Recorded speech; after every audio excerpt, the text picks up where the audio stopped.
Hey there, We Can't Wrestle podcast listeners. If you haven't noticed, we have switched our server to Anchor. If you haven't heard about Anchor, it's the easiest way to make a podcast. Let me explain. First of all, it's free. There are creation tools that allow you to record and edit your podcast right from your phone or your computer. Anchor will distribute your podcast for you so it can be heard on Spotify, Apple, and many, many more. You can make money from your podcast with no minimum listenership, and it's everything you need to make a podcast all in one place. So go ahead, download the free Anchor app or go to anchor.fm to get started. Highly recommended by me and everybody else here at the We Can't Wrestle podcast. The We Can't Wrestle podcast. The King listens to it. WWE Hall of Famer Jerry the King Lawler, and you better listen to it too. My friend Nate and the We Can't Wrestle podcast.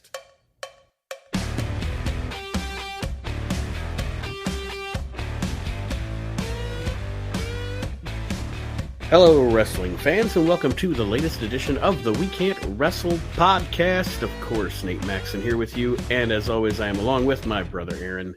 What's up, everybody? How you doing out there, everybody? It is snowing in Ohio on April 18th. What the fuck? Fucking stupid.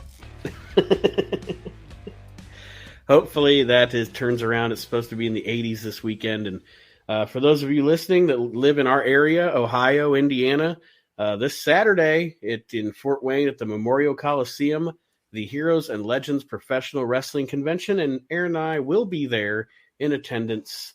So that's kind of exciting just because the main reason I think Aaron's with me, Haku is going to be there. And I have never been to an event that Haku was at before, and I'm excited to get an autograph and get to shake the man's hand. The man, shake the hand that pulled out an eyeball or whatever, you know. Yes, I got a Haku card to sign. I'm excited about Barbarian be there. I got some Barbarian shit to sign. I got a Warlord figure.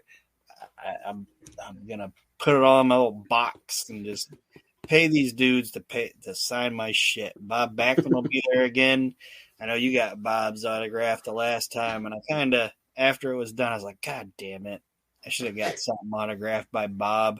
So I bought a magazine of when he first won the belt. So I'm going to get him to sign that. It's going to be fun. Be some stars there that we talk about on Reliving the Extreme also, like the Sandman's going to be there, I believe. Francine. I got something for Sandman to sign. The random dude that I'm kind of wanting to meet, and I'll probably get him to sign an 8x10 or whatever, is Ernest Miller.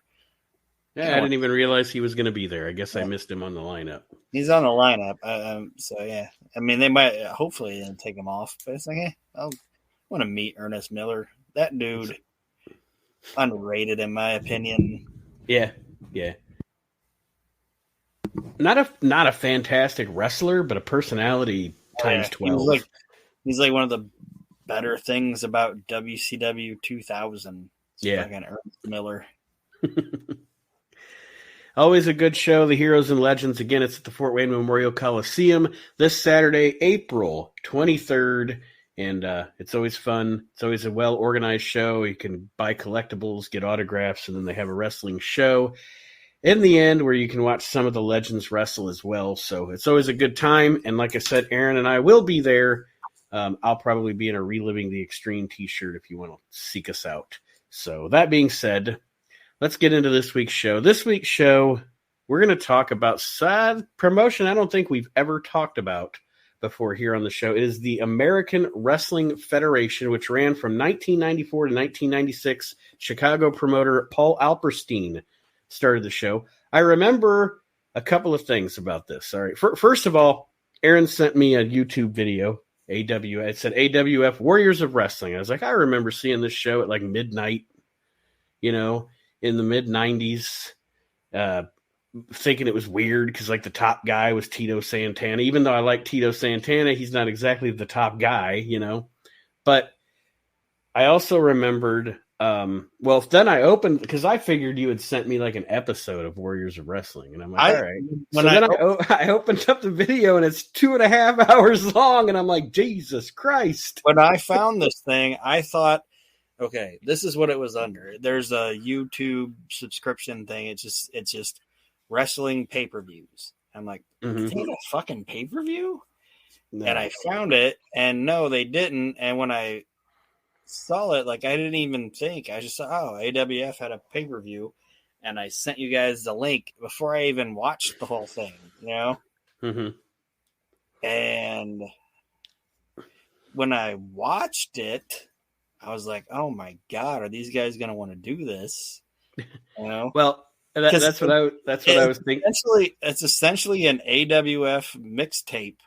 Yes. That's why I posted I posted a link of it on our Facebook page, because this thing is fucking schizophrenic. Like, it is. And that's what I was going to say. We aren't going to talk, obviously, about every match in detail and all that stuff, but I think what this will do... every single fucking match. You do? I don't have notes for every match. What I do have, though, is, like, not necessarily notes on the matches, but as we go through, you know, a lot of things, some things will go through fast, some things will dig a little deeper. I wrote down the goofy things, but I think the other thing that it's going to be is it'll spur conversation about some of the stars that are there. That's the main thing. Like, some of my notes are just like, this match, winner of this.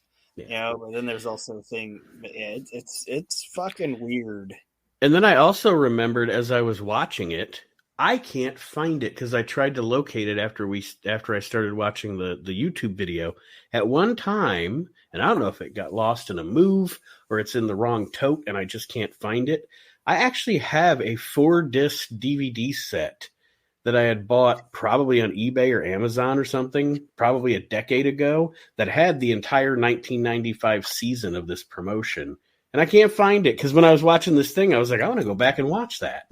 Can't find it anywhere. I might have to reorder it again.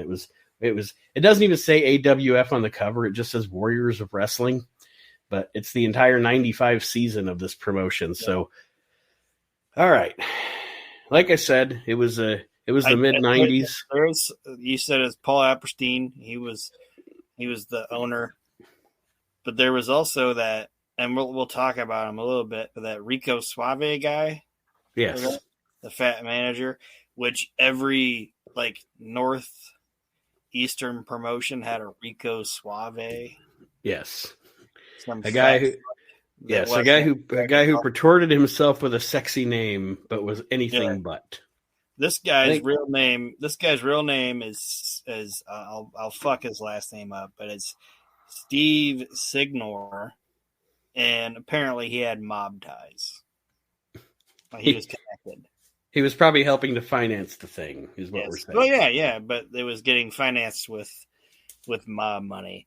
Like, and then after I saw it, like after I read that or found that information out, I'm like, yeah, he kind of looks like a nice guy Eddie type person. Yes. You know, Chris Penn or whatever from fucking Reservoir Dogs. Like, I could picture this guy like walking around in a tracksuit around Chicago. Got a problem. Well, it starts the show. They start the show with a Sergeant Slaughter. It's a mixtape. All right, we start the mixtape, the AWF mixtape, with Sergeant Slaughter with a promo.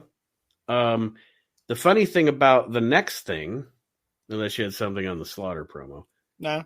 Every promotion that wasn't the WWF or WCW in the 90s, at some point, you know, any of those upstart promotions that tried to get up and going, always hired Sergeant Slaughter, Tito Santana, Bob Orton, and Greg Valentine. Yes. That was your four. Yeah, I'm a money mark. I'm starting a promotion, and these are the four guys that are going to take my money. Because they were the ones that were still somewhat able to go. Yeah, and fairly still relevant too. Yeah. But the funny thing about this mixtape, as you're calling it, is the first match is actually from the last season, because Lord Alfred Hayes is on commentary because the Legion of Doom is in a match here. They cut a promo, which is a standard promo. Ken Resnick is your interviewer, which I like Ken Resnick. I do too. like the old prime times, from like 86 and 87. Ken Resnick was a nice second man to Gene Okerlund. He was a good interviewer. Probably the only thing that aesthetically about him is he was taller than like 70% of the wrestlers. Yeah. So the interviewer's like hovering over the wrestler. But yeah, I thought Ken Resnick was pretty cool. He was a good interviewer.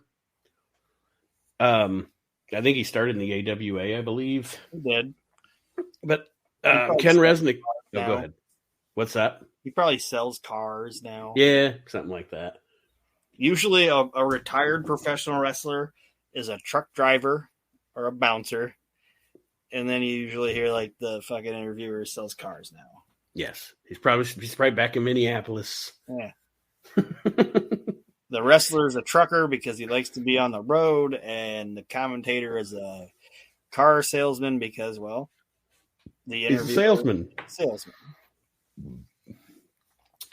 The Lord Alfred Hayes is on commentary on this Legion of Doom match. That's why I said this is from the last season of AWF, because Lord Al actually didn't come into the AWF until 96, replacing Terry Taylor on commentary after he had got let go for the WWF for quote-unquote budget cuts. The classic story where they took the water coolers out of the Titan Towers because they were so broke. Legion of Doom faces, I don't remember what they called him on the show, but it was obviously Al Green, and then another guy whose name I didn't catch. They called him Rage. It was Al Green. Okay. And they didn't give the other guy a name, so I just put it's the Road Warriors versus Rage and Elliot. Elliot, okay.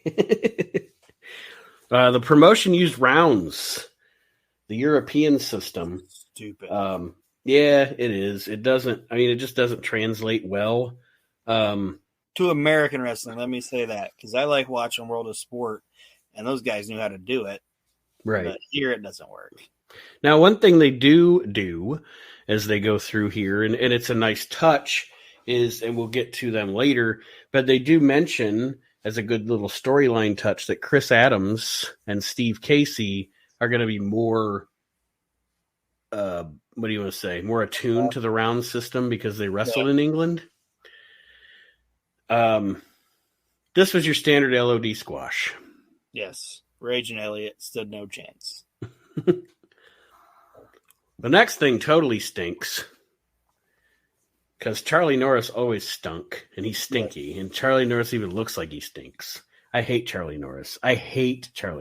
Fat Tonka, that's what I call him. Fat Tonka takes on Tony Ramone, and my notes are Norris stinks, always stunk.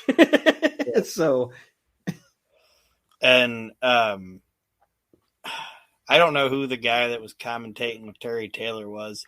Mick Karch. Yeah, and I think, honestly, I couldn't remember his name, but I think he worked for Smoky Mountain. I think he was an interviewer for Smoky Mountain. He did. But that dude... He's actually, I don't mean to cut you off, but he's actually very, very well-spoken and smart, too. He does, because he's a Minneapolis guy also, or like a Chicago guy. And because of the Minnesota stuff, obviously because with the Minnesota connection, that's a lot of the people that Wade Keller kind of gravitates to. And on his Pro Wrestling Torch podcast, Mick Karch will be on there from time to time, and he's actually quite keen. I like listening to him. But anyway. Is he the guy, you can tell me if I'm wrong, but I like Smoky Mountain, but I only saw him on a couple of clips on here. Is he the same guy that interviewed Tammy when she took her robe off or whatever, and like he was the guy interviewing her by the pool? Was that him? I am pretty positive that was him. All right. Yes. Because that was like a cool unveil, because she was supposed to be this hoity-toity chick, or not to get into Smoky Mountain, but like she was like this fucking Hillary Clinton type chick wearing the fucking shoulder pad things or whatever, and all of a sudden I was like, oh, whoa, she's a babe. Hello. But this guy, I know you said you didn't want to talk much about the match, and I sent you the clip. This Mike Ketch, is that what you said his name was? Mick Karch. Mick Karch or whatever. Yes, Mick Karch. He says the AW, when Charlie Norris wins his match and he starts doing his war dance, he says The AWF fans are certainly into his package right now. He made an unwitting dick joke, ladies and gentlemen. Like I knew he meant his presentation gimmick, yeah. his presentation. But this guy's like more dancing around the ring, and he's like, they're really into his package right now. Like, I don't think anybody's into Chuck Norris's. Oh my God. I just realized that Charlie Norris, he can be Chuck Norris. Forgot to mention, during this whole deal, they have an insert here with Rico Suave and his tag team of Greg Valentine and Tommy Rich. Yes. They're calling him Luscious Tommy Rich. Luscious Tommy Rich. Yes. At this point, not so luscious. But anyway. Probably smells like Newports and whiskey. But anyway. Still awesome, though. Up next, we have... He's about to be Doc Hendricks, Michael Hayes, and he looks like a district manager, Jimmy Garvin. It's the Freebirds. Little coiffed, little Jufro. His mustache. His mustache. He's got a little mustache and a little fucking little afro going on. But yeah, when they came out, I was like, Jimmy Jam looks like he'd be coming to visit your store before your inventory to make sure you're right. Yeah. And they're facing Don Diamond and Hubert Simpson. And the dude... Okay, they make a lot of Homer... You got to see this guy, ladies and gentlemen. He looks Hubert like... Simpson. I put this, and I'm not saying it because he's African American. I'm stressing that, okay? Yes. But he is built like the poop emoji. And he really does look like Homer Simpson. Yes. In the face. Like, you have to see this guy. Look him up for your own posterity. Hubert Simpson. And, of course, they make Homer Simpson jokes like Terry Taylor says, "Don't!" and things like that. Northeast wrestling was fucking terrible at this time. I mean, it's funny, but it's like, Hubert Simpson, really, Curly Joe, shit like that. It's like, what is going on? Yeah, unless in the Northeast, unless it was ECWA or ECW. It was pretty bad. It was pretty fucking bad. And you can guarantee we're going to see Johnny Gunn, King Kong Bundy, Superfly Jimmy Snuka, Greg Valentine. Yes. Your standards. Terry Taylor has a couple good lines. Hubert Simpson gets knocked down, and he said Hubert is taller laying down than he is standing up. And then... he really doesn't like that Don Diamond guy. Like, I don't think he's just being a color commentator when he says, "Who let Don Diamond into my sport?" Yeah, I actually have on my notes here. They really shit on Don Diamond in commentary. And I also wrote down that the Freebirds versus Don Diamond and Hubert Simpson went way too long. Oh yeah. There's another match later that does too. But yes, that was interesting. Ken Resnick does an interview with the Freebirds afterwards, and then Jimmy Jam. I know you're not as big of a Jimmy Jam Garvin fan as I am, and I'll say this, like, Jimmy Jam and Michael Hayes together, to me, aren't the Freebirds. Right. I don't think they were a terrible team, but they weren't the Freebirds to me. Like, I would have liked them more if they called themselves something other than the Freebirds. You know what I mean? Mm-hmm. But I do like Jimmy Jam, and I just always liked when he'd open up his promos with "Yeah, yeah, yeah." It's funny. Because Ken Resnick brings him in, he's like, "Yeah, yeah, yeah. I'm in the mood to smack somebody in the face." I don't know why that made me laugh, but it did. I don't know if it's because he had that little. I don't know if it's because he had a little afro and the mustache or whatever. He's like, yeah. I'm in the mood to smack somebody in the face. It's fun. And that's the thing. Even though they look older and etc., they still have the charisma. It's still Michael Hayes and Jimmy Garvin. Yes. The next thing is it's a funny group. Sheikh Adnan Al-Kaisi is managing Hercules and Mr. Hughes, and I have a written down. I have a written down here. What am I, Sal Balomo? I have written down here because everyone knows. If you listen, we do another podcast, Reliving the Extreme, where we're going through ECW week to week, and because of that, and then this. Man, for the past 6 months, I've had such a Mr. Hughes overdose. This is probably the most Mr. Hughes I've ever watched in a certain period of time in my life. I've watched a lot of Mr. Hughes lately, really digging into his career. I guess we're gonna be Mr. Hughes historians. The funny thing I thought about this was Mr. Hughes keeps calling Hercules the Hercules. When you face Mr. Hughes and the Hercules. His promos improved, though, because he doesn't bring up The Undertaker or Lawrence Taylor. True. Very true. But he does. He has the Hercules. And they are managed by Sheikh Adnan Al-Kaisi, which is kind of a funny manager for these guys. I don't know. It just doesn't fit. But, I mean, three talented guys. I like everybody in the group. It's just weird.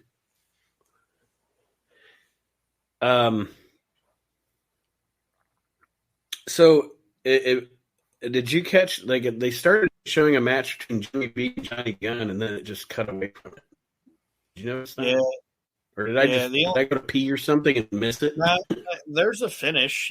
Johnny Gunn beats him with a tiger bomb.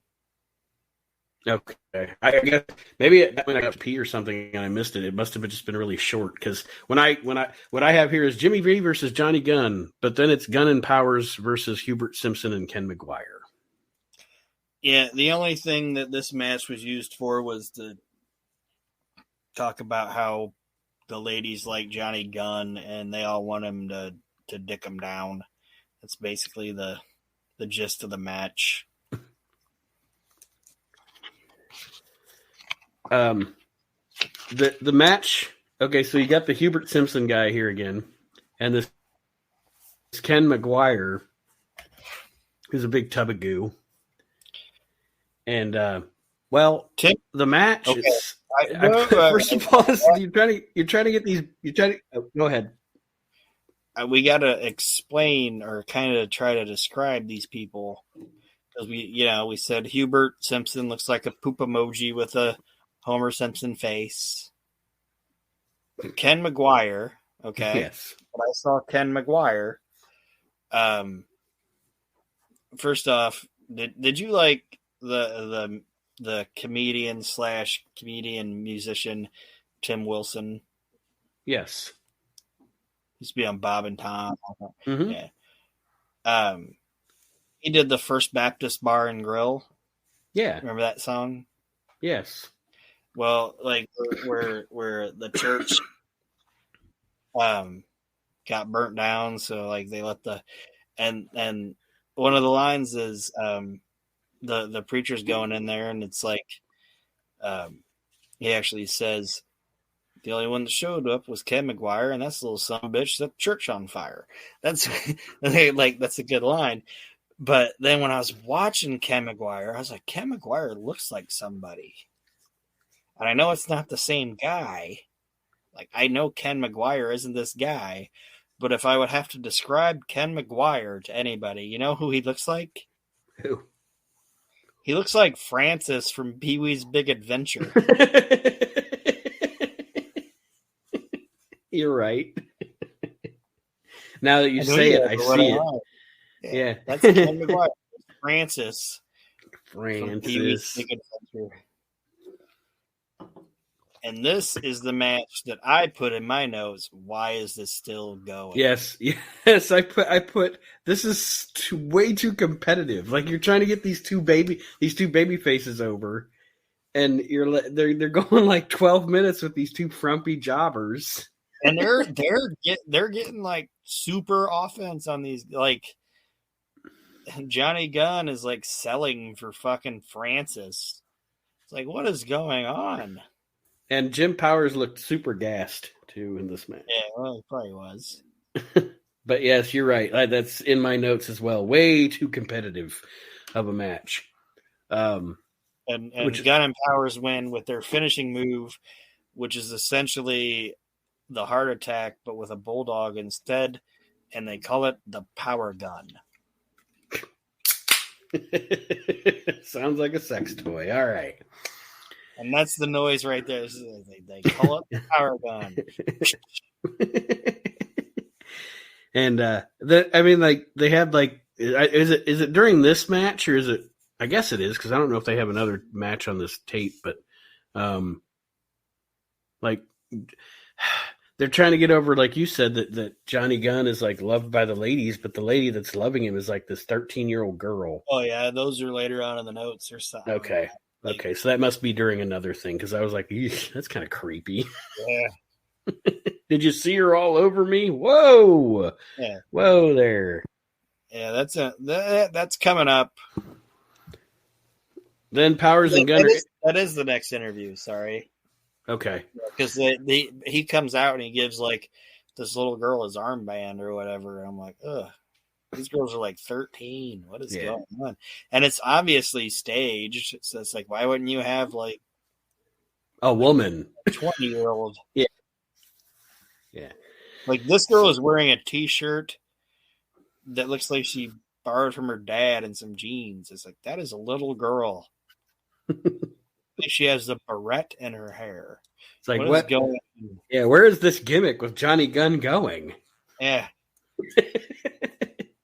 Well, Gunn and Powers give a terrible interviewer to a terrible interview to a terrible interviewer. Yes, named Chrissy. Chrissy. The only thing I put about her is that she looks like that she would be like cast on like Law and Order as some like shitty female defense attorney. That's what she looks like to me, like a 95. She's the chick that Lenny Briscoe has to like put in her place during cross-examination, and she's all mad about it. I have down that she seems to me like one of the random multiple female interviewers in the past 10 years in WWE who I have no idea who they are. Because if it's not Renee Young, I have no fucking clue who they are. Seriously, like just random women interviewing wrestlers. Their job. Well, yeah, her. The only two of the random women that have been, I know I don't get in the weeds, but of the, I guess, random women, not random, but these two aren't random. But of all the women that they put on, and I'm not saying women can't be broadcasters, but WWE doesn't pick good ones. The two best that they've picked in the past 10 years or whatever, obviously Renee Young, and I actually like JoJo as a ring announcer. Okay, I was gonna say I liked that Charlie Caruso chick or whatever. Yeah, she was good. Was she the one that had like Paul Heyman was always giving her? No, she was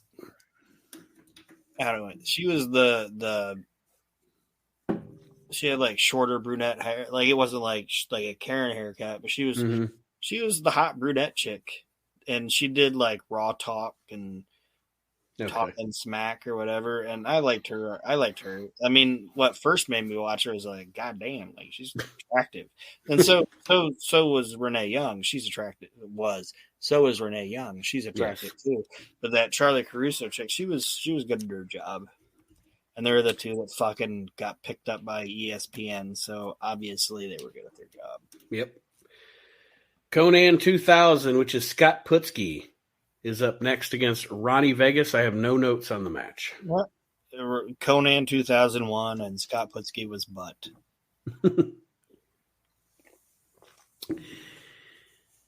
Up next, there is a wrestler on this show named Lightning Rod. Yes. And he faces it.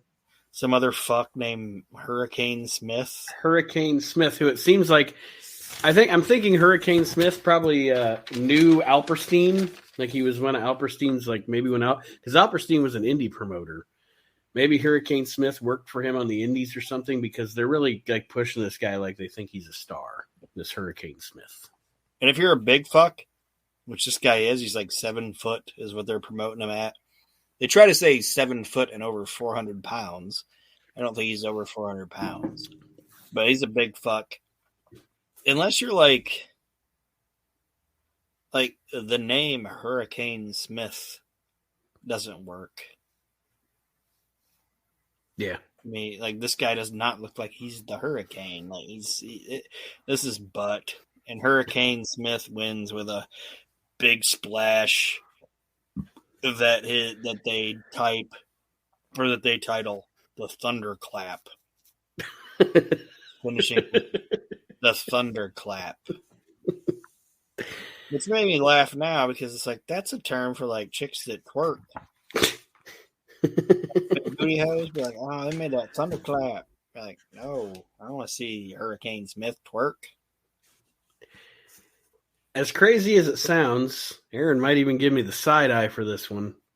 The next match on this whole 2.5 hour extravaganza is actually my favorite match on this thing. It's not bad. I never would have thought, even though I like them individually, that I would really enjoy Tony Atlas and Koko Beware as a tag team. It's not bad. It's Tony Atlas and Koko Beware against the Texas Hangmen, who we have discussed when we've discussed the Pro Wrestling Illustrated 500 before, Killer and Psycho, and we didn't know who they were. Now we've seen them. They weren't a bad heel team. Tony's out there in his jammy pants, of course, his all-American jammy pants. But this tag match is actually really good. The crowd is into it. And Tony Atlas and Koko Beware were a good-ass tag team here. And the AWF was like, fuck Vince McMahon. Go out there to Birdman. Fuck it. Go. Like, they legit played Birdman for them to come out. Yes, indeed. Unabashed. But yeah, like I said, I really actually dug this match. I thought it was a good tag match. Atlas and Koko, a good babyface team. These Texas Hangmen dudes, it's a played-out gimmick by 1995, but they're a good team. They're a good heel team. I didn't find anything really wrong with this at all. Nope. Then Nails with an S, not a Z. Nails with an S comes out to do a pull-apart brawl with Tony Atlas. And I had a random thought here about Nails. If Kevin Kelly would have kept that gimmick, like, how now, okay, fast forward, when is this, 30 years ago? Anyway, fast forward, 20, I don't know, whatever, however many years it is, 27 years ago. Fast forward to now, or 10 years ago, or even 15 years ago. You know how we've talked about on the show before, and you and I have talked about it a long time. Once you get to a certain age as a wrestler, you automatically become a babyface. Like in the indies and stuff, like Honky Tonk Man. When he's on an indie show now, he's the fun-loving Honky Tonk Man. He's a babyface, He's like, or whoever. Sing again, and everybody's like, yeah, yeah. So you know what I'm saying. Even the heels become babyfaces. The Powers of Pain. That one of the indie shows, or one of the Heroes and Legends show we went to. The Powers of Pain wrestled the heel tag team because they're old, so they're baby faces now. And I was thinking about babyface Nails. Like, if he would have stayed like on the convention circuit or whatever, Kevin Kelly, from what I hear, he's kind of an asshole, so he kind of burned all his bridges. But I just pictured like babyface Nails coming out to Jailhouse Rock by Elvis or something, it's some indie shit. Yeah. Or he's old now, so he's like the convict that's been locked up for the longest time, and like his manager's a fucking mouse. Yeah, he's the old convict that's now a nice man. Yeah, he did murder. He did murder somebody in 1935, but now his best friend's a mouse, and he runs the library.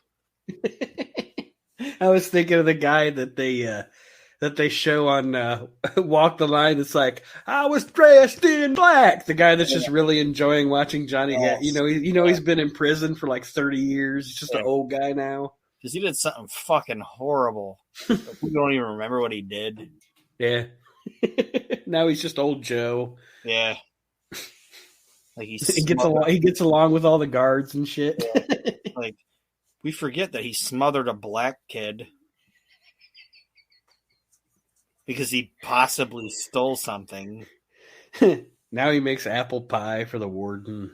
Yeah, and he fucking runs the library. They always run the library.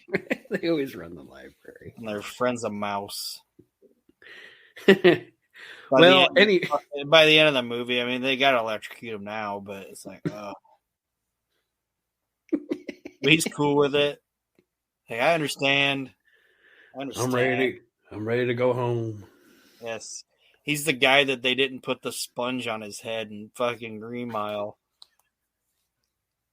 Everybody's mad about it. You know the guy I'm talking about, like Brian Hildebrand? Mm-hmm. The guy from Evening Shade? Yeah, Green Mile is actually a pretty goddamn good movie. It is. I'm not a big Stephen King guy, but Green Mile's a good movie. You didn't wet the sponge, you asshole, and then they throw him in the fucking padded room or whatever. That's a good fucking movie. We're not going to get too into the weeds on that, though. Like I said, Atlas and Nails do a pull apart brawl between Tony Atlas and Nails. So again, this whole segment, nothing wrong with it. I like it. It was effective. Yeah. The match and the feud. Yes. The next match has Terry Allen, who I think this is the same Terry Allen that used to wrestle in the WWF, like a job guy in the late 80s. Yeah, it ain't Magnum TA, I'll tell you that. No, it's not. No. So actually, I think in WWF he wrestled as Jerry Allen. He teams with Eric Freedom versus the Samoan SWAT team. During this match, there is an insert from the Steve Casey guy who I absolutely despise. This guy's terrible with his stupid hair and his stupid hat and his, I don't know.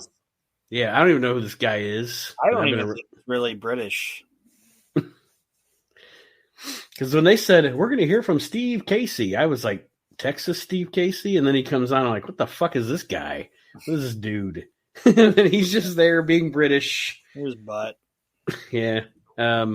Obviously, they're obviously trying to build a feud between Steve Casey and Chris Adams here. The two British guys have to feud with each other.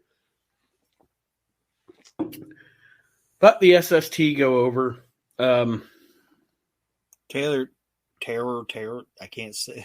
I was making fun of myself because I almost said terror. Terry Taylor kicks off his little stupid gimmick that he's doing with commentary where he's the impressions.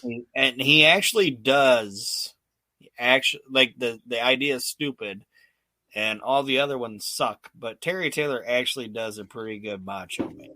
Yes. I'll give him that. Like his Macho Man was on point. All the other ones that he does are fucking trash. But yes, and what Aaron's alluding to, folks, if you're not taking the time to watch this 2.5 hour video, is throughout the shows, Terry Taylor they'll be doing commentary, and then Terry Taylor will go, like with the Macho Man, he'll go, oh, yeah, the American Wrestling Federation, and then they'll do this thing where like, who is this guy? Get him out of here, blah, blah, blah. Trying to act like, Randy Savage or Hulk Hogan or somebody is actually at this thing. It's stupid. It's stupid and pathetic and dumb. I don't know what other expletives I could use, but yeah. Yeah. All the other impersonations suck, and I wrote them all down, but the Macho Man one he actually does a good fucking Macho Man. I'll give it that. The next match is John Paul, who did I remember him doing jobs for the WWF on like early Raw. He's against that Steve Casey clown. This wasn't good. That guy's a clown. I don't like him. Like I've never seen this guy before, and I never want to see him again. Fuck him. I don't like this Steve Casey guy. He sucks. Where was John Paul's tag team partner, George Ringo?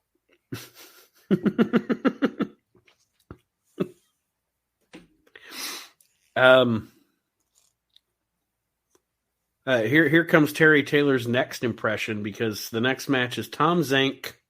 There's another guy that whenever there was some upstart promotion back then, let's get us some Tom Zank. And he's a guy that I'm actually, and I know you're not, but I'm a fan of, and we've talked about it before, that I think where promotions failed with Tom Zank was Tom Zank should have been a heel.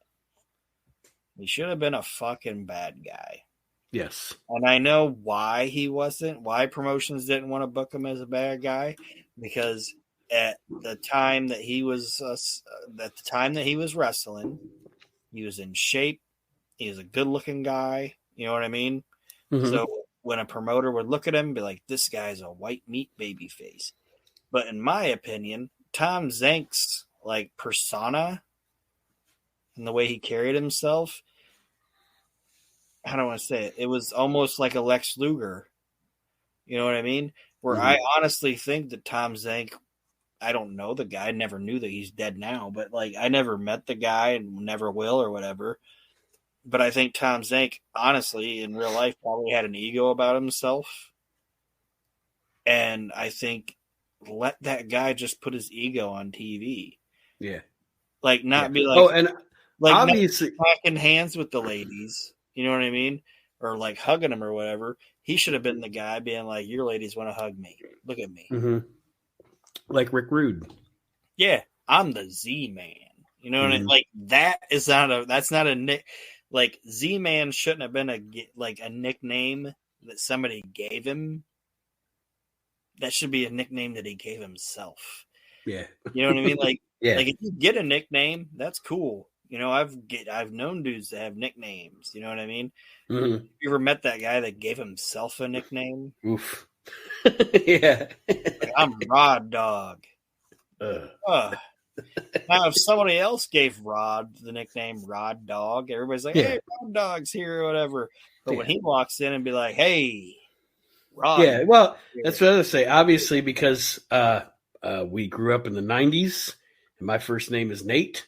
Since the beginning of my high school career and on through the rest of my life, people have constantly called me Nate Dog. That's been my nickname. But I didn't say I'm Nate Dog. Yeah, you didn't walk into the room and be like, "Hello, Nate Dog's in the house." Nate Dog, nice to meet you. Right. People just see me and go, "Oh, Nate Dog, what's up, man?" Yeah. But I always thought that I think Tom Zank would have had a different career if he would have been established as a heel. In my opinion. Because he was, and I know, like I said, I know you're not a fan of him. I was going to say, I agree with you. Wrestler. Well, I was about to say, I agree with you about the heel thing. And I have to clarify, I am not a fan of him really as a singles, but I did enjoy him, and I did like him as a tag team. To me, he's a tag team wrestler, and I agree with you, a heel wrestler. Like, I liked his team with Brian Pillman. I liked his team with Rick Martel. I liked Tom when he was in a tag team. Yeah. And speaking to you, what you were saying about his arrogance, obviously he's arrogant. This guy walked out of the WWF when they were doing the best business they ever did in 1987.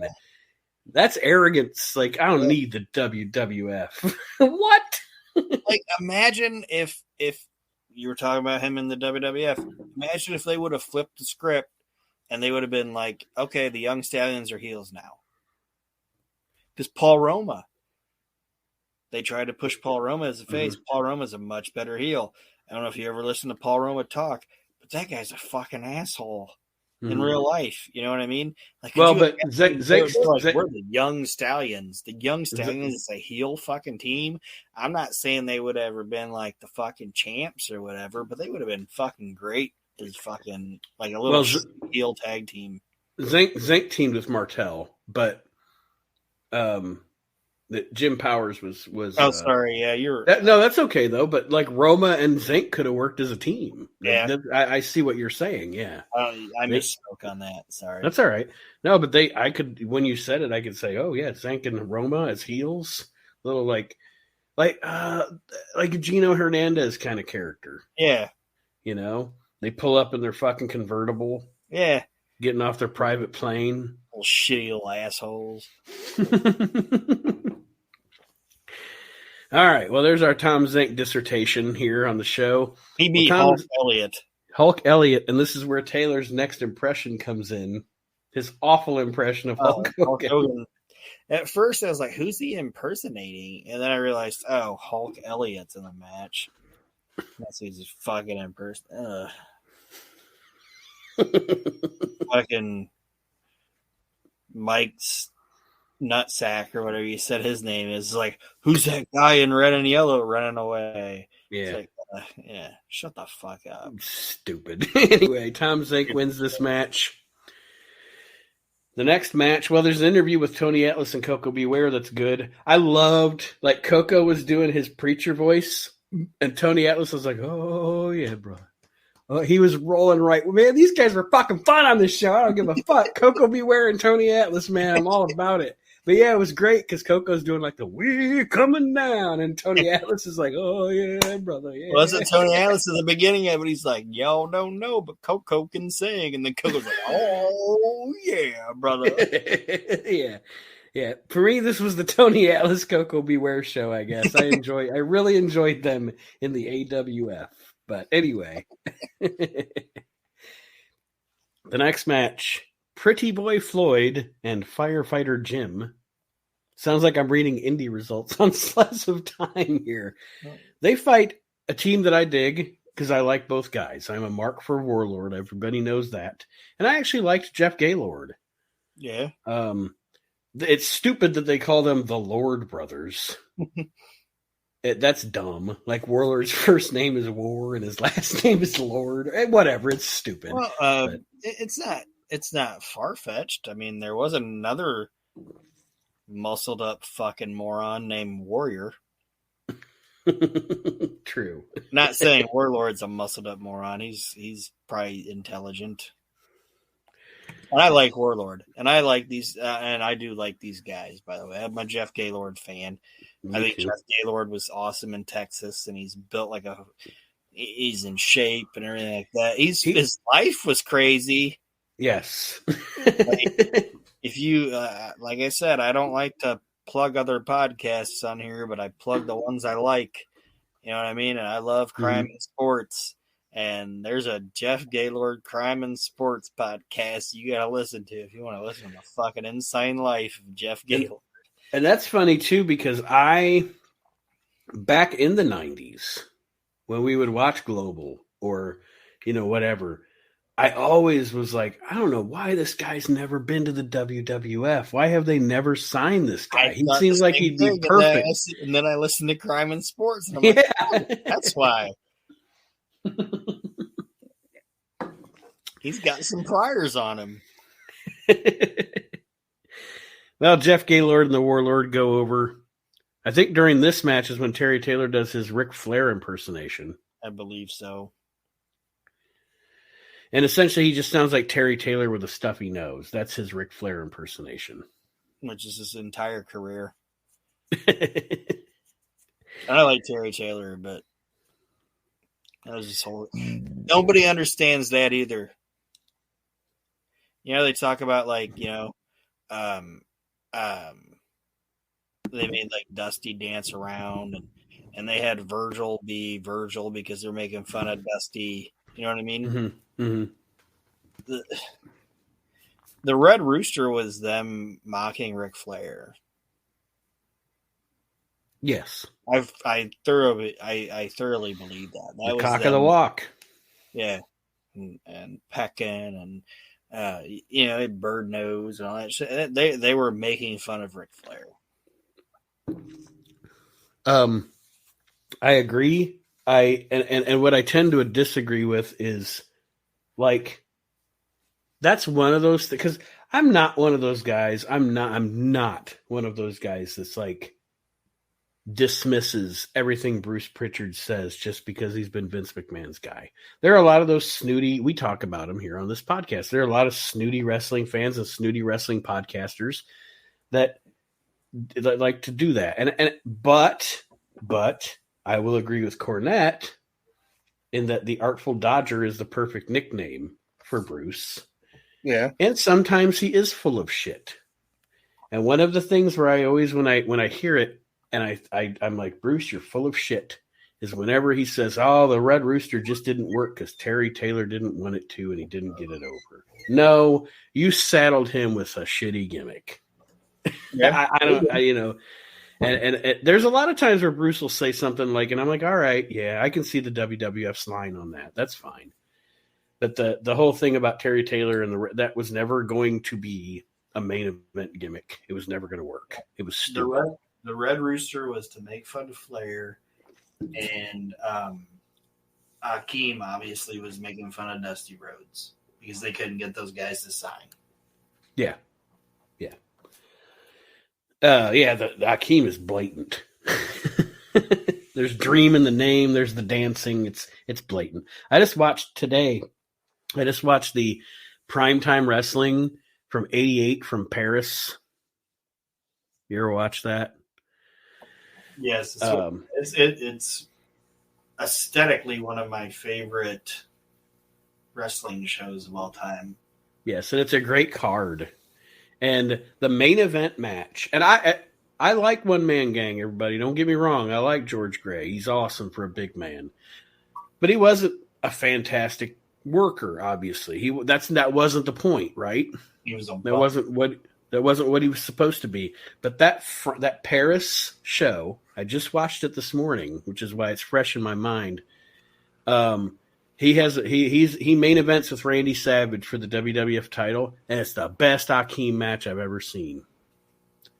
Yes, and it's funny if you watch the show, when all the wrestlers are coming out and they're coming out of that lighted tube or whatever. Mm-hmm. Mm-hmm. You get what I'm saying when I say it's like aesthetically it's cool? Oh yeah, it's so different, especially for back then, for the WWF. There's light shows and all that shit. Savage gets fireworks. Yeah, it's funny because they all hold up the cards and everything, and that had to be right when he became Akeem, because when he comes out, they don't even hold up a card that says Akeem. Akeem is coming out, and the card says One Man Gang. I guess I didn't even notice. Yeah, you gotta pay close attention. But yeah, if it's the same thing I'm thinking of, and I don't think they did two of those, it says One Man Gang as Akeem's jiving out to the ring. Yeah. It's got it's the same show. It's got Canal Plus on the ring apron. Yeah, and yes. Very, very cool show. But anyway, got off the beaten path there. The next thing on this thing is and I didn't make a lot of notes for the interviews, but this one I did make a note for because it's an interview with Nails, and he's not doing the Nails voice.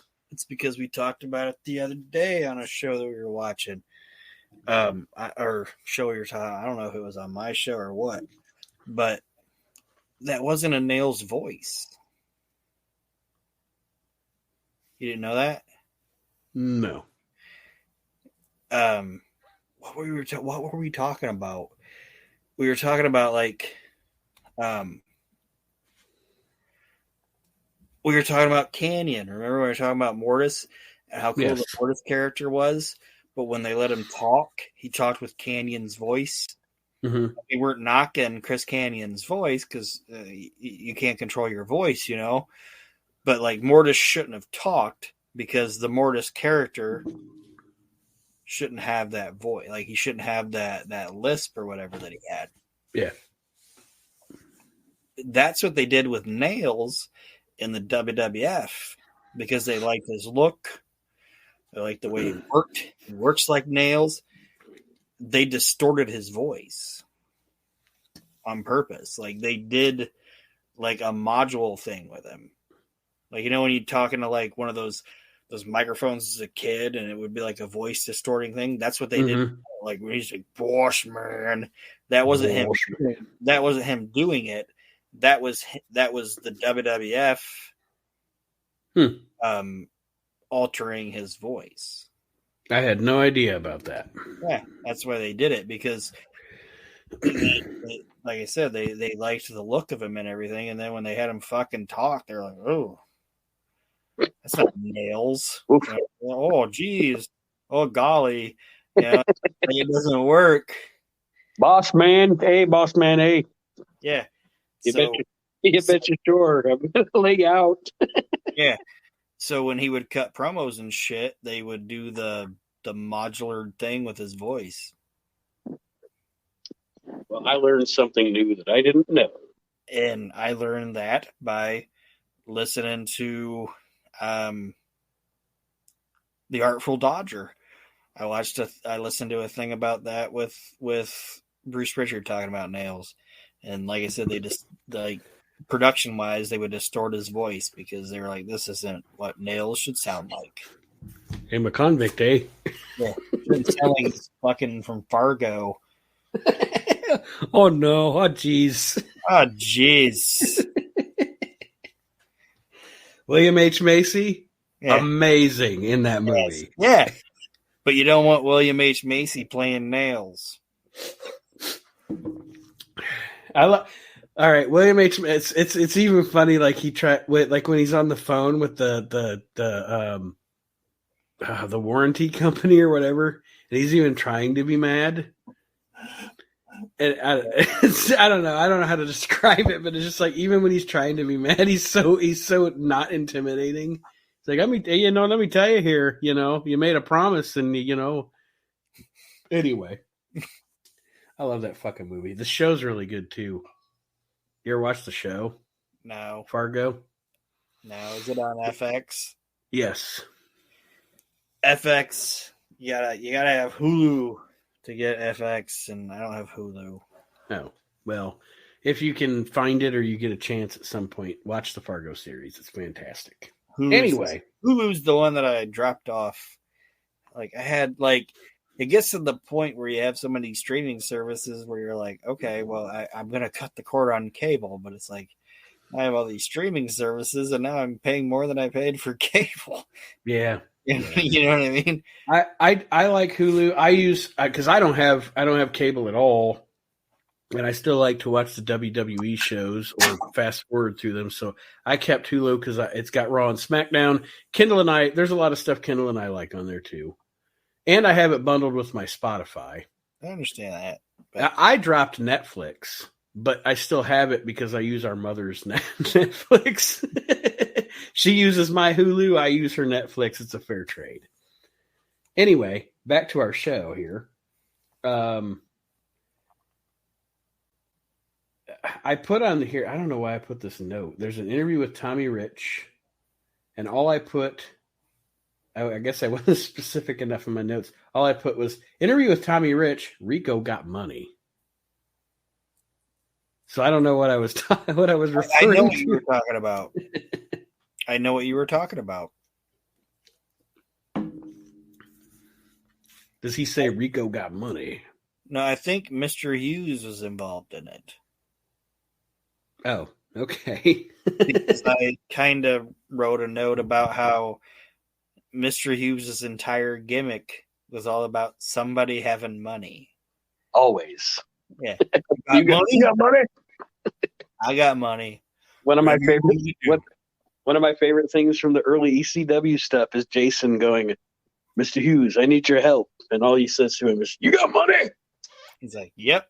All right." The big cat does not care. As long as you got money, he'll beat up whoever you want. Shane Douglas, I'll beat up the Undertaker. You got money? Curtis Hughes, one thing, side note, one of my favorite things ever was when he was on Raw and he was feuding with The Undertaker and the Undertaker sent him that black wreath. Mm-hmm. That's Vince McMahon doing his Vince McMahon shit. Curtis Hughes looks at the note on the wreath, and he's staring at it.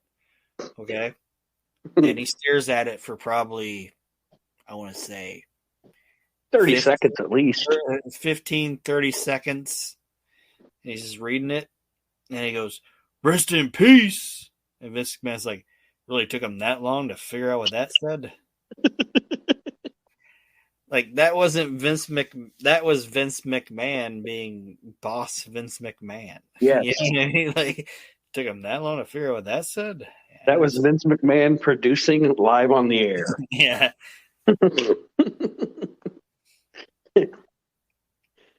Shit. That's funny. But the next match is Billy Joe Eaton and Ken McGuire versus Too Cold Scorpio and Chris Adams. And you talking about, like you said, you liked Tony Atlas and Coco Beware together, which I agree with.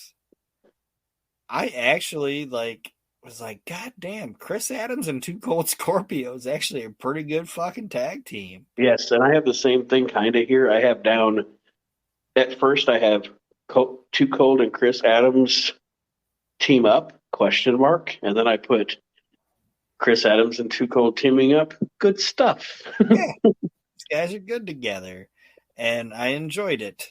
And it's what the other tag team matches should have been. Like, Too Cold and Chris Adams give them a little bit, but then they get the upper hand, and they have a cool little finish move where Adams hits the super kick, the Too Cold hits his 450, and they're in and out with these guys, and it wasn't bad.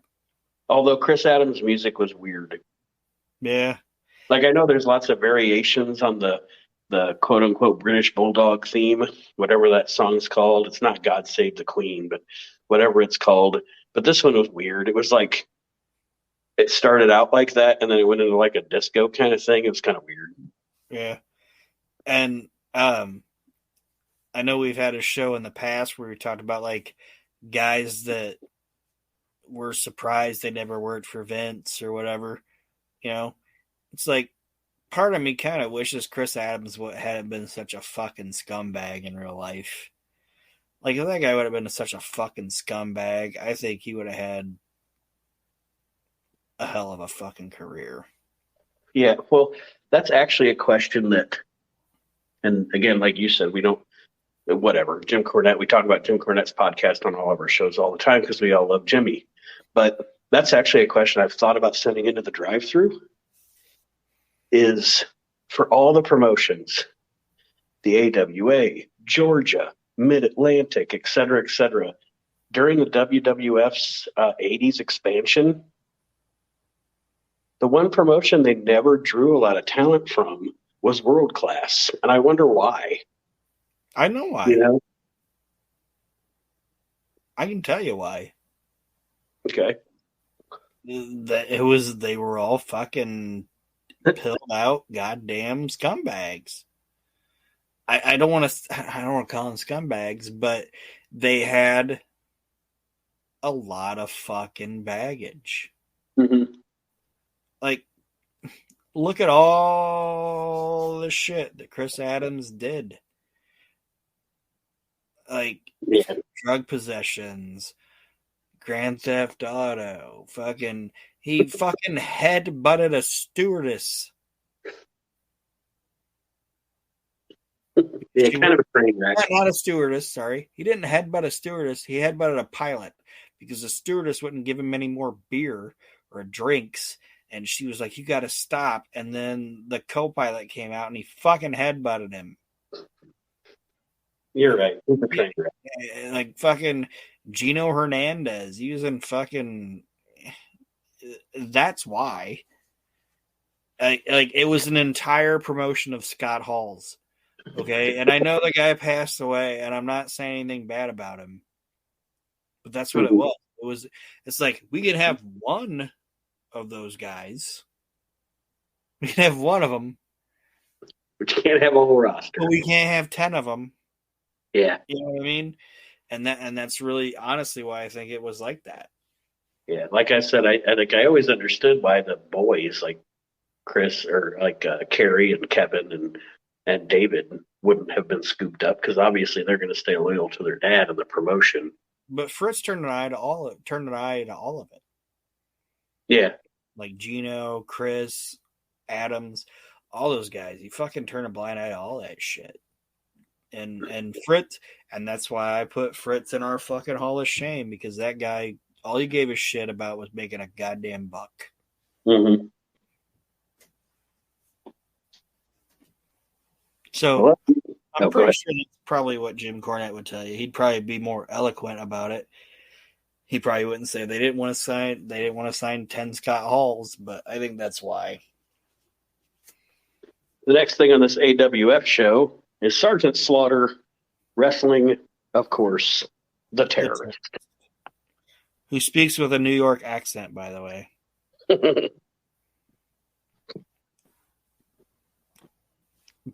I'm a jihadist. How you doing?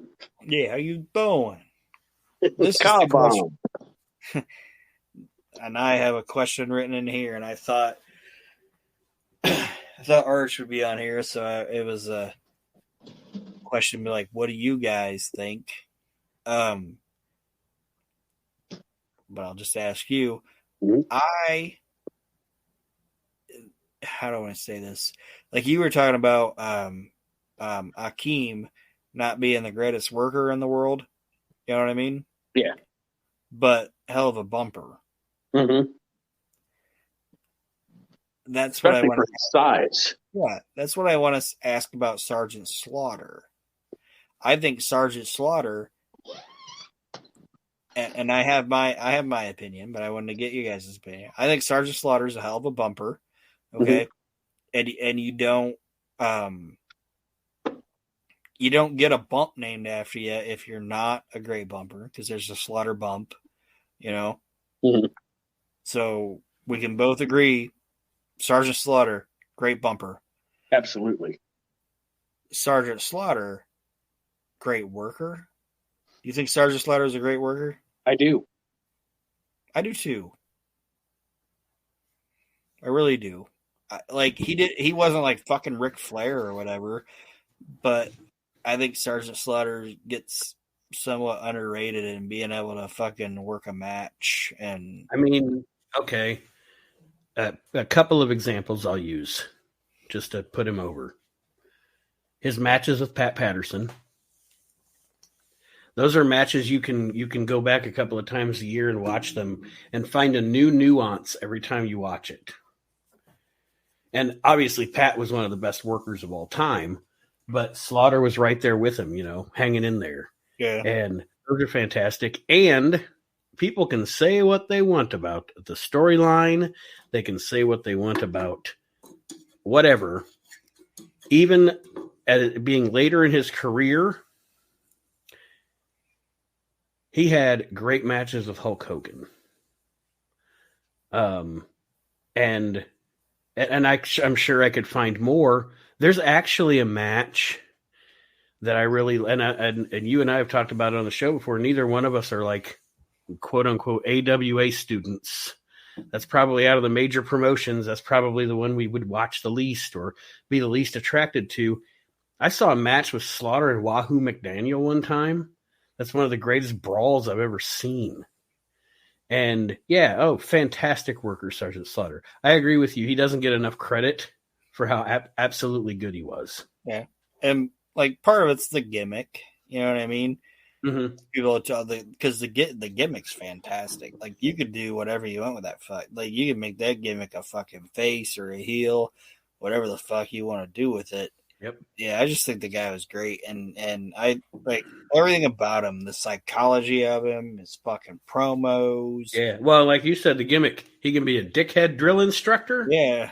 Or he can be an all-American soldier. Yeah. And either way, you're like, I'm into this shit. Yes. I like Bob Slaughter. Up next on this thing, our man, Mr. Hughes, is in a match. against the Superfly. No, it's not Jimmy Snuka. It's Tonga. When I heard them say the Superfly, I was like, of course Snuka's on this show.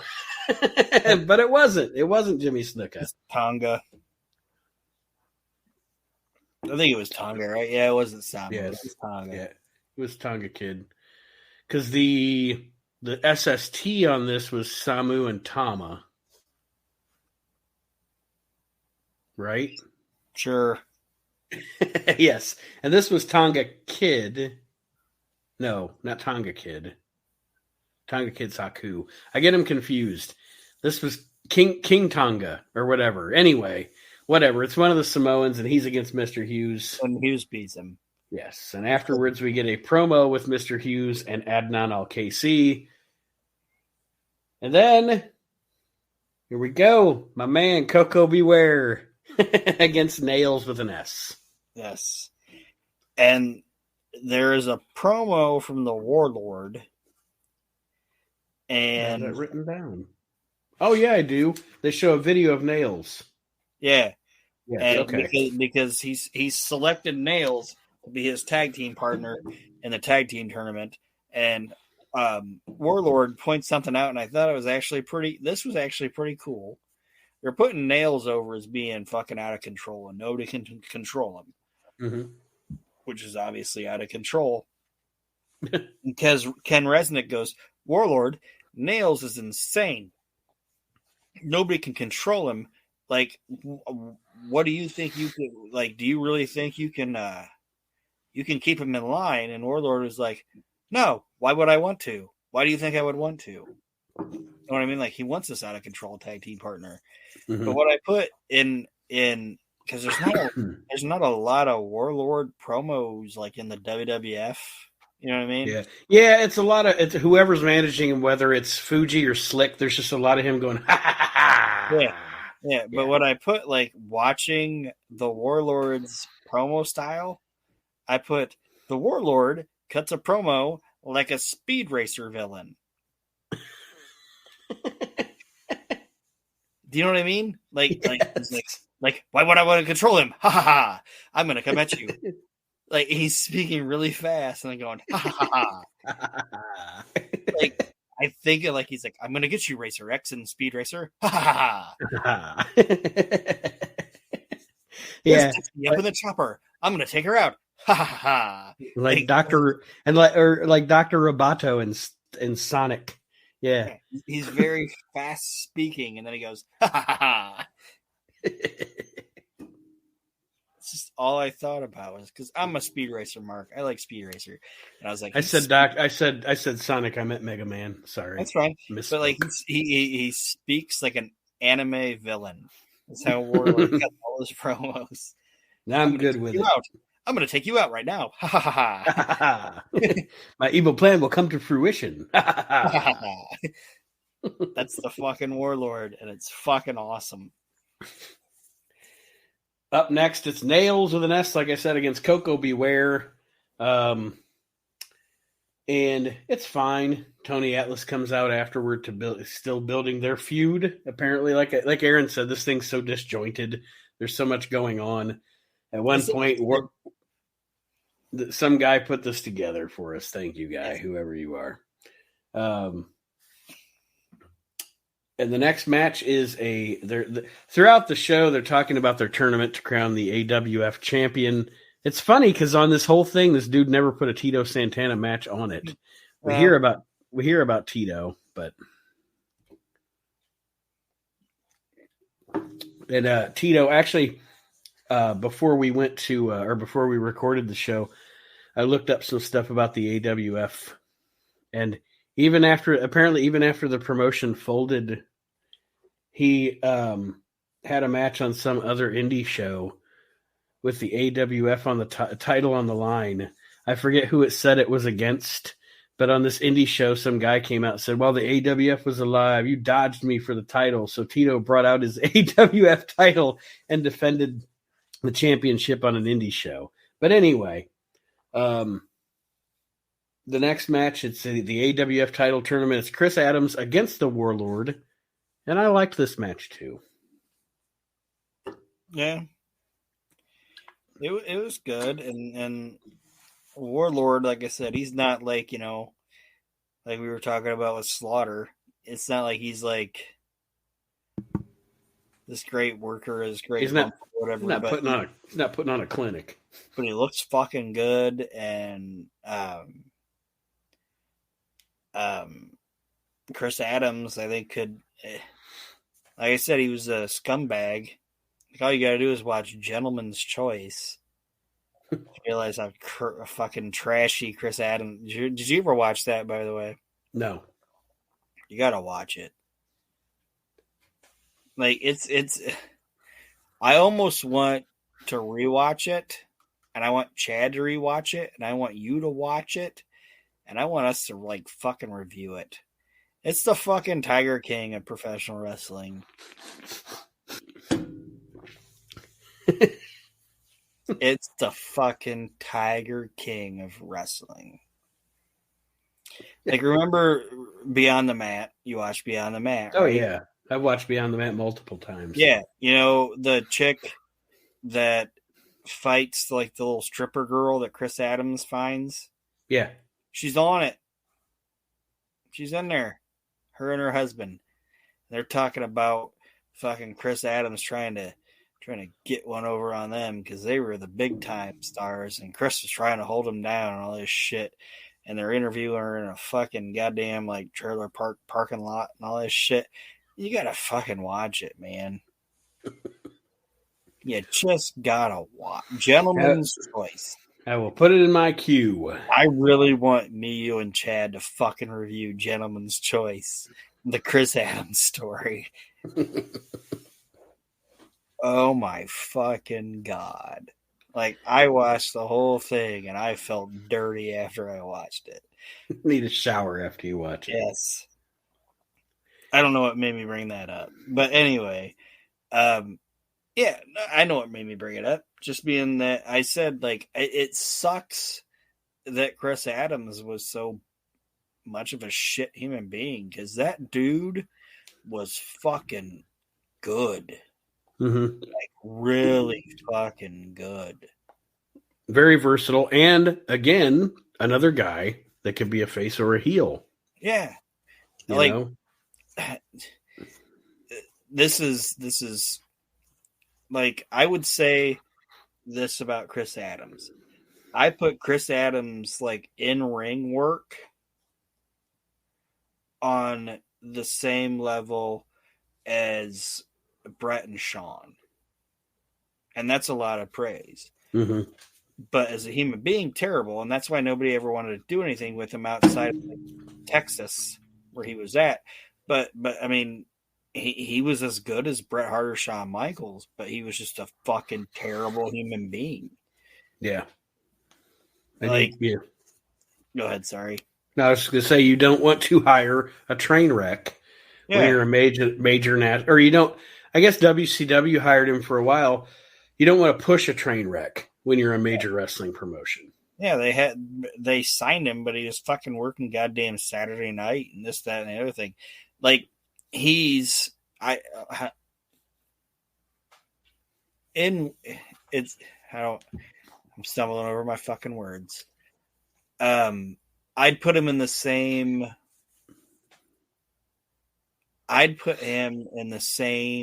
category that I'd put Dynamite. Mm-hmm. And Dynamite Kid talks about that in his book, which I actually liked his book. I know there's a lot of stuff in his book that's kind of bullshit, but I still like reading it. But he said something in his book, and it was a guy being super honest about himself. It was when he thought him and Davey were going to leave. He thought him and Davey were going to leave together, and he contacted the NWA, and the NWA didn't call him back. Finally got him on the phone, and he said that Ric Flair answered, and Flair was kind of being like an intermediate booker. Mm-hmm. And Flair said, "Sorry, Tom, we're not hiring anybody that's been in the WWF recently right now and hung up on him. And Dynamite was like, I knew then that was bullshit. They didn't want to hire me because they knew about my baggage. Right. Like, they knew they got fucking locker room reports and all this shit about what I was doing, and we're like, we don't want that guy in our fucking locker room. Mm-hmm. And I honestly think that's why Chris Adams never had a bigger career. Because they were just like, yeah, no company was like, we don't want that. Like, why do we need that right now? Keyword liability. Yes. And that's like the most honest thing in Dynamite's book. Is he was like, I really think that was the point in that guy's career where he was like, I gotta fucking bounce. Yeah. That, and he said that he came home and all the shit was out of the house, and there was a one-way ticket to England signed by his wife. Like, he's like, all right, I gotta go. You ever hear what Brett said about Dynamite? Well, I mean, I read Brett's book, so he's talking about fucking Dynamite was like shooting goddamn fucking jackrabbits and shit while the kids were out there playing, and Brett's like, yeah, we're not gonna bring the kids back here anymore. Like, I'll come and see Tom. Like, Julie, we can come and see Tom. One of the kids anymore. one of the little things about Brett's book actually that I appreciate, because his book is fantastic. Brett's book, Mick's first book, Jericho's first book, and Blassie's book are the four that I've read the most. Okay, Blassie's book's my favorite book ever. One of the little subtle things that I love about Brett's book is that when he's talking about Dynamite, the word fucking is always spelled Fookin. Yeah. Fukin. Fukin. That's just one of the little subtleties of Brett's book that I love. The last thing on this deal that we watched is a match between Cowboy Bob Orton and Chris Adams in the AWF title tournament. Obviously, Cowboy wins. He's going to face Tito in the finals, because that's how you do East Coast booking in 1995. But and it's a good match between Orton and Adams, and I'm never going to complain about watching Cowboy Bob wrestle. And the thing I like about Cowboy Bob actually in the AWF is he kind of dropped the comedic tones of his character that he had when he was with Piper. Does that make sense what I'm saying? Yeah, he doesn't have the arm cast on. He's back to being more serious, like he was in Mid-Atlantic and all that. They even bring that up in commentary. They're talking about how, because Adnan's with him now. No, not Adnan. Fucking Humperdinck. Mm-hmm. They have Humperdinck with him, and they're talking about how, like, Humperdink's this evil mastermind, and he's using this I think they even call him an assassin. Like, Humperdink's using Bob Orton as his assassin. Mm-hmm. That type of thing. And there's like a couple, you didn't write down a lot of promos, and I didn't either, but there's like promos sprinkled through this mixtape where Bob Orton's like talking about taking people out in the tournament and shit like that. Bob Orton's fucking cool. Oh, yeah. Yeah.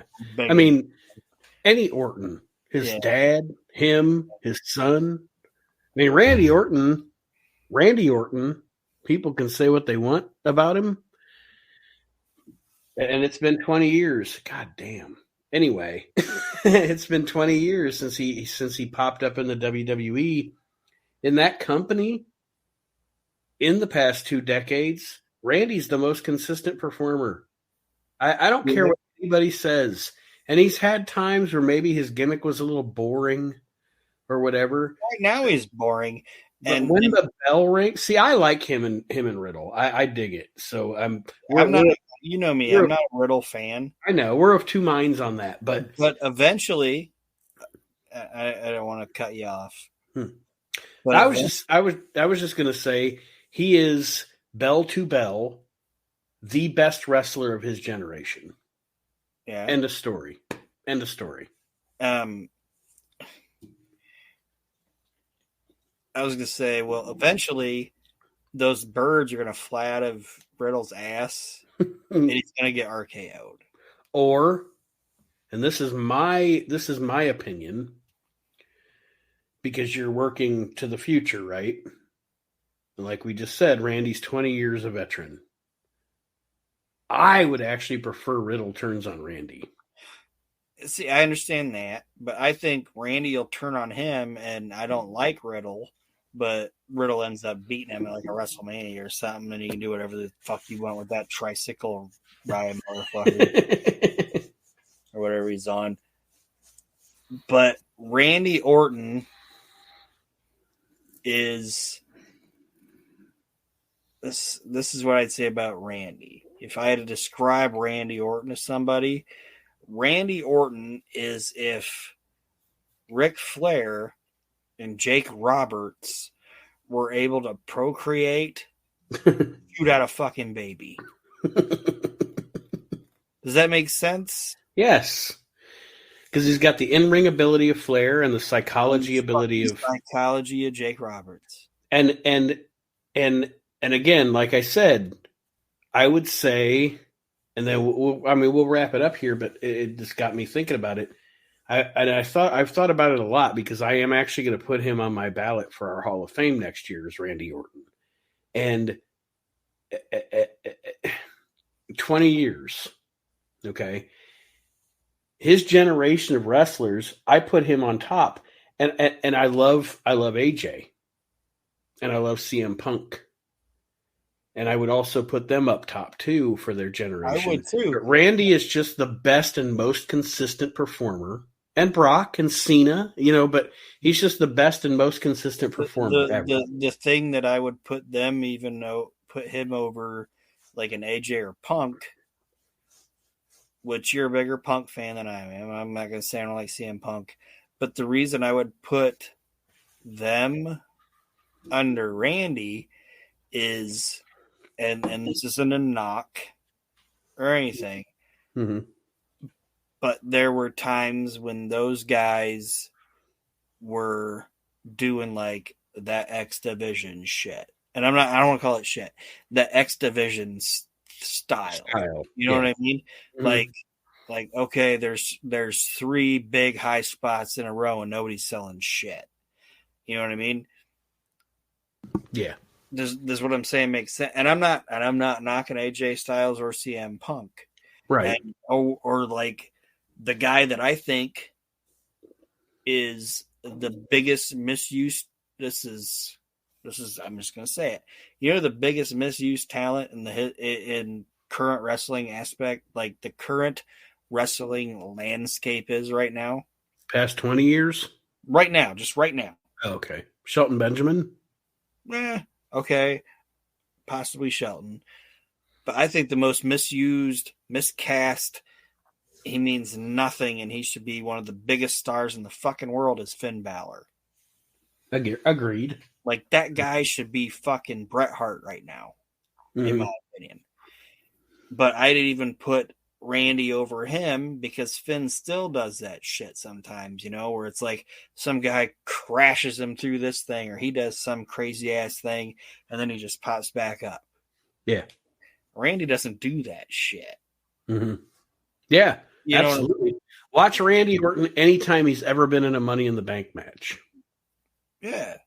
When some crazy spot happens where there's a ladder and a table and blah, blah, blah, Randy Orton probably isn't going to win that match because he's going to sell it like, well, I got destroyed on that spot.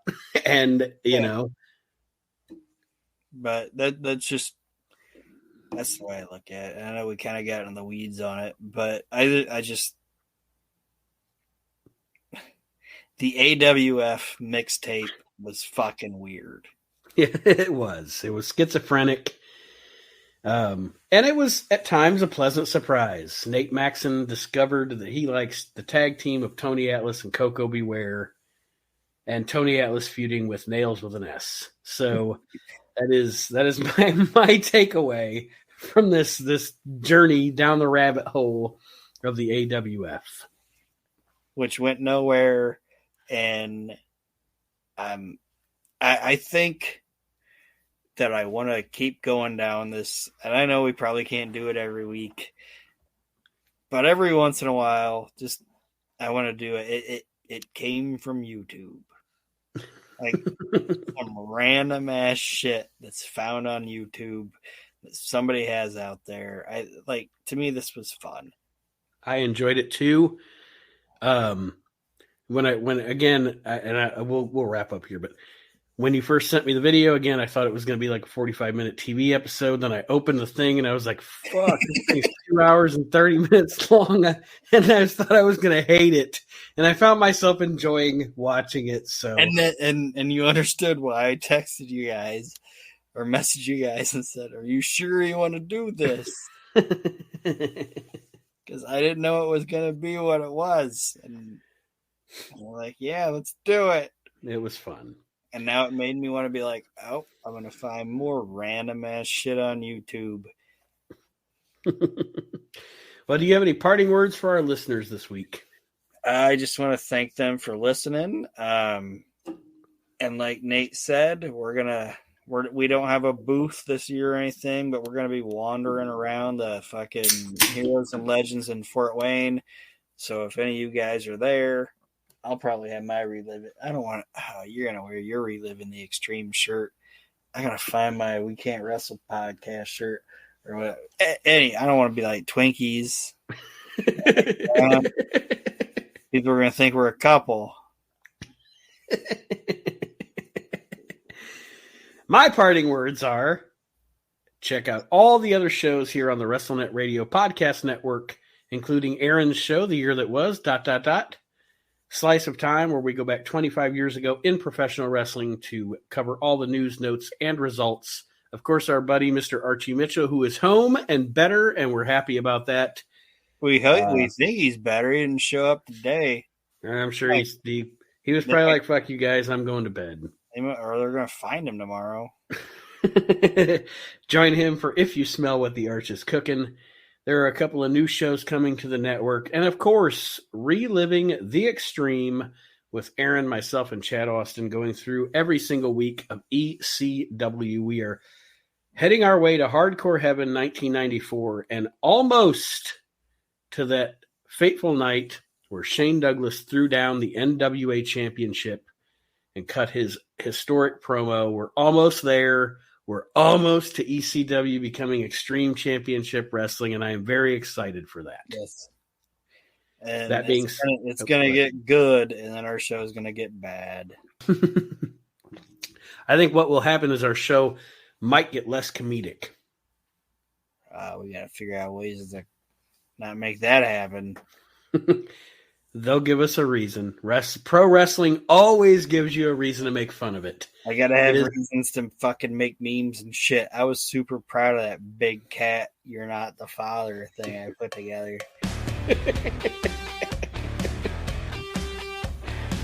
All right, everybody. Thank you for joining us this week on the We Can't Wrestle podcast. We'll see you next time around. Have a great week, and hopefully, if you're in the area, we will see you at Heroes and Legends Wrestling this Saturday. Come out, enjoy the show, meet some wrestlers, and maybe you'll bump into one of us. We'll see you next week, everybody, for the We Can't Wrestle podcast. Have a great week.